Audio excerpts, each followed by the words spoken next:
Safe and sound at home again, let the waters roar, Jack. Safe and sound at home again, let the waters roar, Jack. Long we've tossed on the rolling main, now we're safe ashore, Jack.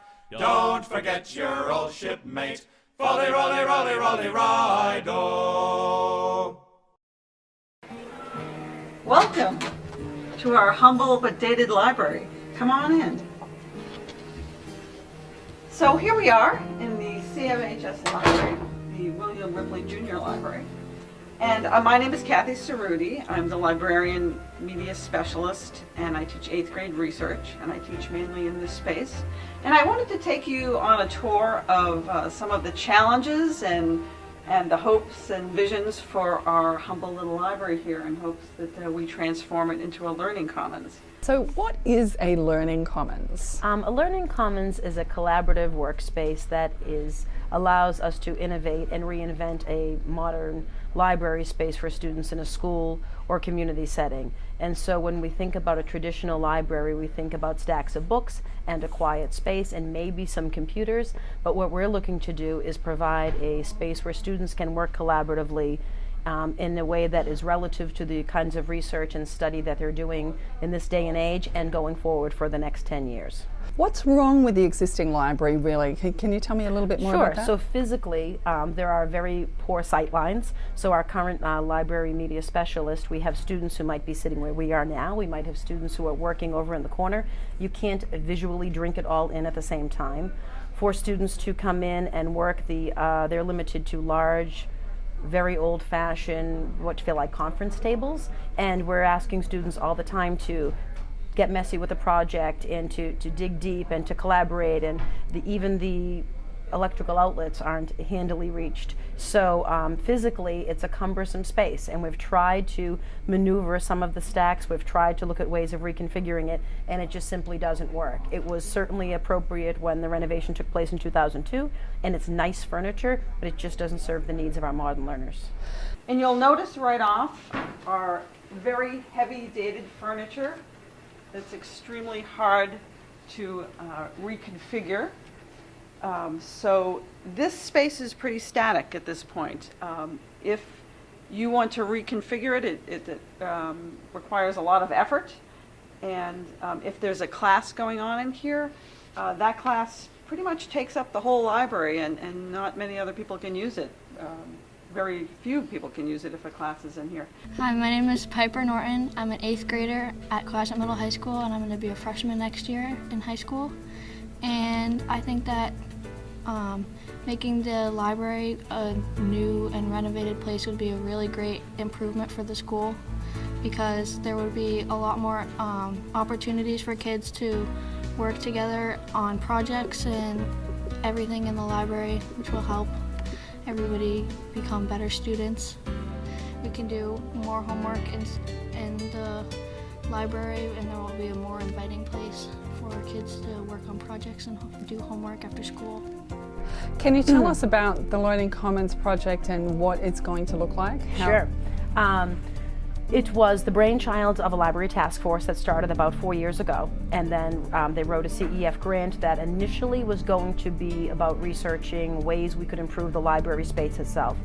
We physically realized, or we soon realized, that we couldn't physically alter much of the space with limited funding, which is how we've ended up with this big capital campaign.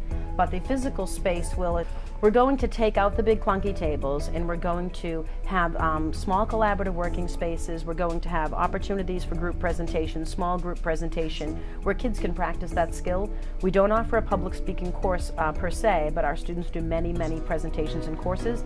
Clearly that's a skill they need for college and the workforce. So this place where we are sitting right now will actually have a screen, and the plan is that students would be able to come over and in small work groups and practice presentations and really make them professional in nature. So we'll have presentation areas, we'll have professional learning areas for teachers, we'll have common areas for students to gather and work at high top tables and such, and we'll also have a traditional quiet reading spaces.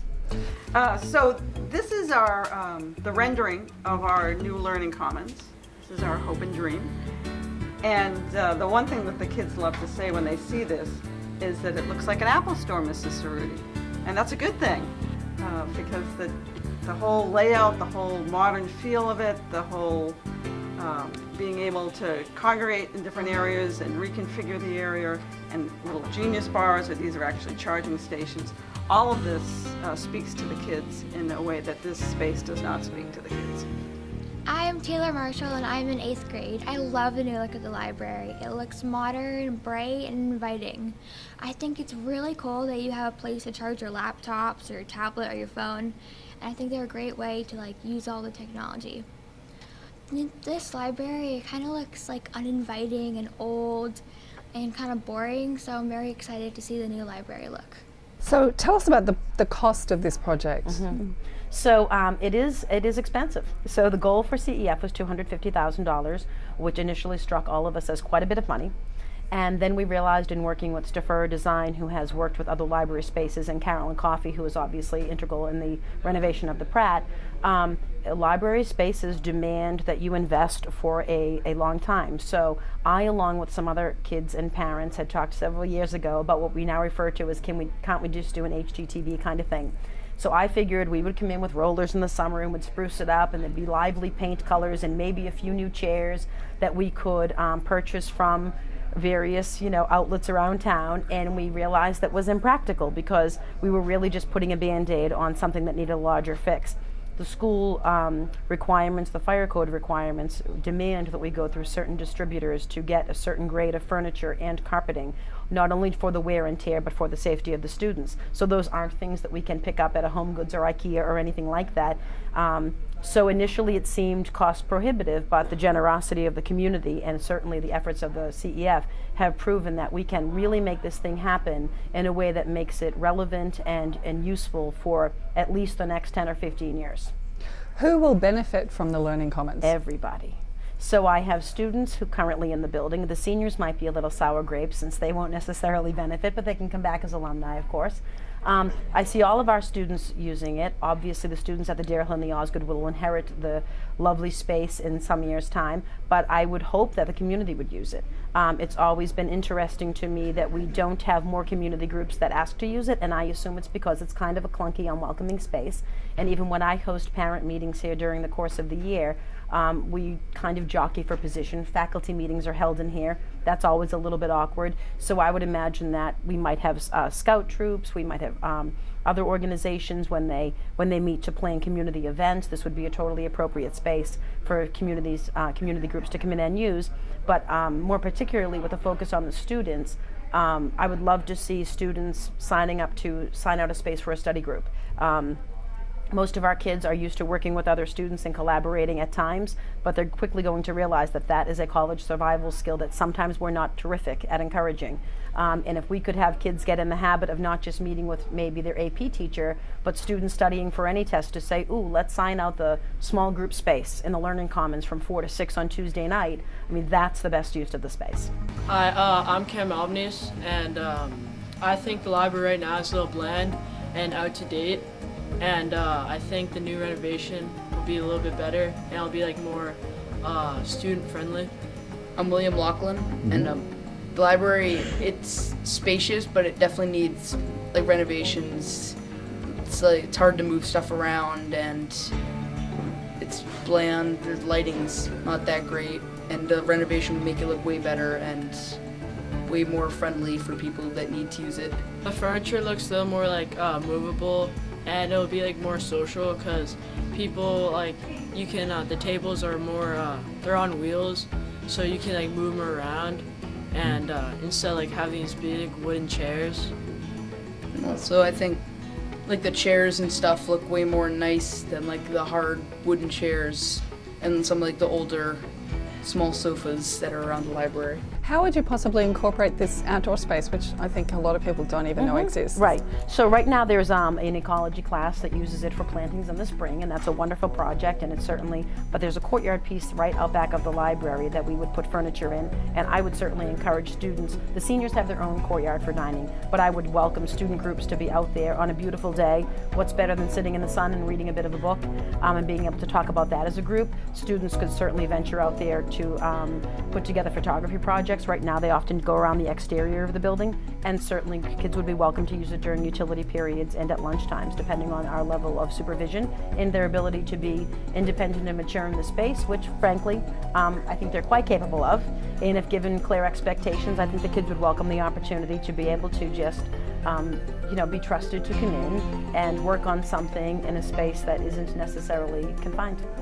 Hello, I'm Sharon Smith, and I'm a parent volunteer here at the Cohasset Middle School Library, and we're about to undergo a really big renovation here for the library, and it's important for so many reasons.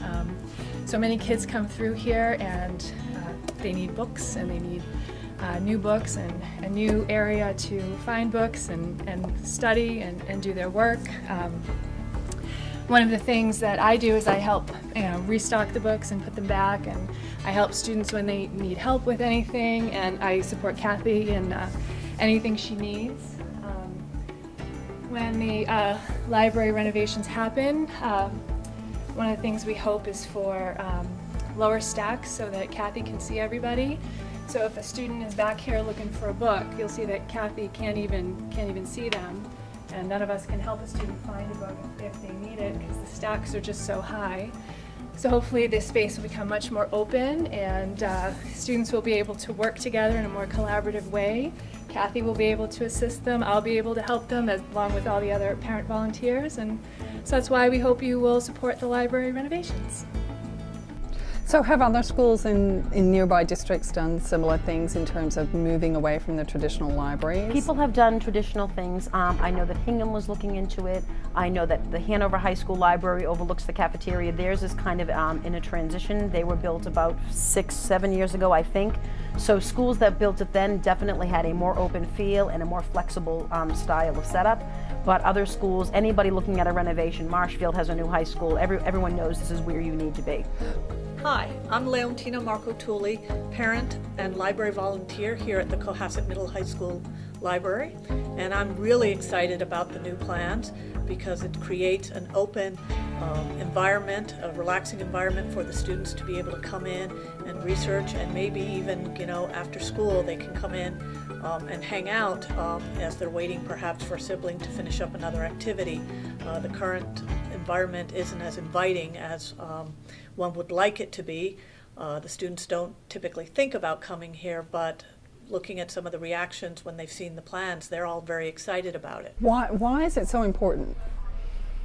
Because one of the kind of philosophical things to think about in education is when we want to adapt to the needs of learners, that's ever changing. So we know that students don't learn the same way that they used to in the 21st century, not because their minds work differently, but because their aptitudes are different based on their access to technology and the fact that they grew up with all of that.